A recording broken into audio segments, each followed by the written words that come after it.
Salam, hər vaxtınız xeyir əziz tələbələr. Bugün yenə bir video dərsə sizin qarşınızdayıq. Bu matrislərin vurulmasıdır bugünkü dərsimiz. Matrislərin vurulmasından əvvəl qeyd edim ki, matrislərin toplanması, çıxılması, skalyar hasil vardır. Lakin matrislərin vurulması deməkdə məqsədim budur ki, bir tələbə mənə misal verdi və bu matrislərin vurulmasına aid idi. Mən də istədim ki, bunu dərs şəklində hazırlayım və hər birimiz az da olsa matrisin vurulması haqqında nəsə öyrənə bilək. Matris vurulmasını öyrənməmişdən öncə matris nədir onu öyrənək. Matris xətti cəbranlaşdır, n sayda sıra və m sayda sütundan ibarət olan cədvəldir. Təsəvvür edin, m sayda sıra və m sayda sütundan ibarət olan cədvəl və həmin cədvəlin içərisində sıra və sütunlarda rəqəmlər fikirləşir. Artıq matrisiniz hazırdır. Matris cədvəlin hər bir elementinə matris komponenti deyilir. Matris komponenti əgər onun tərkibindədirsə, matrisin tərkibindədirsə bir element, aydındır ki, bu onun komponentidir. Matrisin hasilinin aşağıdakı xassələri vardır. Mötərizədə A, B, mötərizəni bağlayırıq, vurulsun C bərabərdir. A vurulsun mötərizədə B, C. Yəni, bu şərt doğrudur. Mötərizədə A plus B vurulsun C bərabərdir. AC üstəgəlsin BC. C vurulsun mötərizədə A plus B bərabər CA vurulsun CB. Qeydə diqqət edək. Matrislərin hasili zaman kommutativlik xassəsi yaranır. Yəni, AB vurulsun B, AB bərabər fərqlidir. BA. Burada baxsaq, ikinci və üçüncü şərtimizə, xassəmizə. A, mötərizədə A plus B vurulsun C bərabərdir AC. C mötərizənin sağındadır və deməli, vurub asdıqda C matrisi A matrisinin sağında olacaq. Üstəgəlsin, C matrisi B matrisinin sağında olacaq. C matrisi A plus B mötərizənin sol tərəfindədir. Onda C matrisi A matrisinin sol tərəfində olacaq. Plus C matrisi B matrisinin sol tərəfində olacaqdır. Buracan gəldik. Bəlkə də sıxıldınız və digər bu kimi şeylər. Ancaq buracan gəlmişiksə videonu bağlamırıq və başınızı çox ağrıtmadan keçirik misal izahımıza. Bizə verilən 3 tərtibli, 3 sətir və 3 sütundan ibarət olan matrislərin hasilidir. Burada 5, 8, -4 birinci sətir, 6, 9, -5 ikinci sətir, 4, 7, -7 üçüncü sətir, 5, 6, 4 birinci sütun, 8, 9, 7 ikinci sütun, -4, -5, -7 üçüncü sütun adlanır və bu digər matrisdə də eynidir. Yəni, ona görə də təkrar etməyə məncə ehtiyac yoxdur. Keçirik. 5, 8, -4. Burada hasili tapmaq üçün birinci sətrin birinci sütunu tapmaq üçün,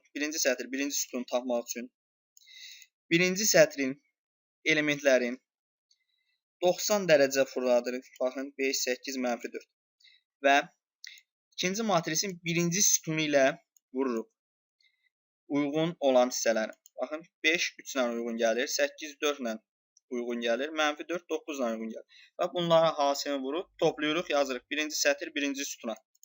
Yəni, 5 vurulsun 3, üstəgəlsin, 8 vurulsun 4, üstəgəlsin, -4 vurulsun 9. Daha sonra keçirik birinci sətir, ikinci sütunumuza.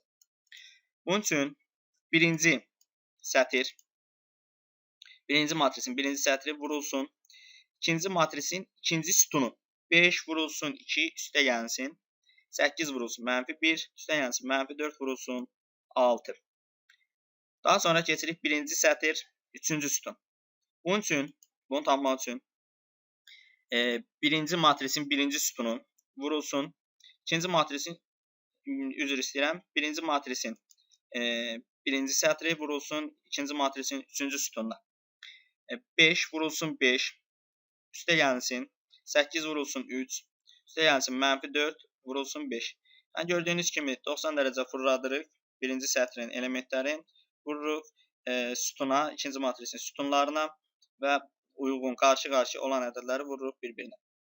Daha sonra ikinci sətir, birinci sütunu tapmaq üçün 6, birinci matrisin ikinci sətri vurulsun, ikinci matrisin birinci sütununun elementləri. 6 vurulsun 3, üstəgəlsin, 9 vurulsun 4, üstəgəlsin, -5 vurulsun 9. Daha sonra ikinci sətr, ikinci sütunu tapmaq üçün birinci matrisin ikinci sətri vurulsun ikinci matrisin ikinci sütunu. 6 vurulsun 2. Üstə gəlsin 9 vurulsun -1. Üstə gəlsin -5 vurulsun 6. Daha sonra ikinci sətr üçüncü sütunu tapmaq üçün birinci matrisin ikinci sətri vurulsun üçüncü sətrin ikinci matrisin üçüncü sütununa. 6 vurulsun 5, üstə gəlsin 9 vurulsun 3, üstə gəlsin -5 vurulsun 5. Digər üçüncü sətr birinci sütun, üçüncü sətr ikinci sütun, üçüncü sətr üçüncü sütunu tapmaq üçün birinci matrisin üçüncü sütununu, sətrini, üzr istəyirəm, üçüncü sətrini vururuq ikinci matrisin birinci sütununa. Bu zaman üçüncü sətr birinci sütun vururuq ikinci matrisin ikinci sütununa. Bu zaman üçüncü sətr ikinci sütun alırıq.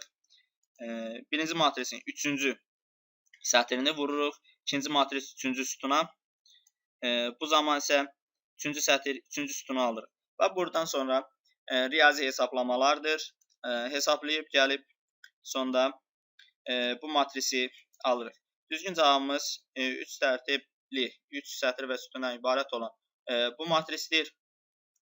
Əgər matrislərin vurulması və yaxud matrislərin toplanması, skalyar hasil çıxılması haqqında suallarınız olarsa, bunu videonun aşağısında yerləşən şərh bölümündə yazırsınız və ya sizə yorumda verilmiş səhifələrdə, sosial şəbəkələrdə bizə bildirirsiniz və biz əlimizdən gələn qədər sizə köməklik etməyə çalışacağıq. Hər birinizə təhsil həyatında uğurlar. Əlavə suallarınız olsa verə bilərsiniz. Çox sağ olun.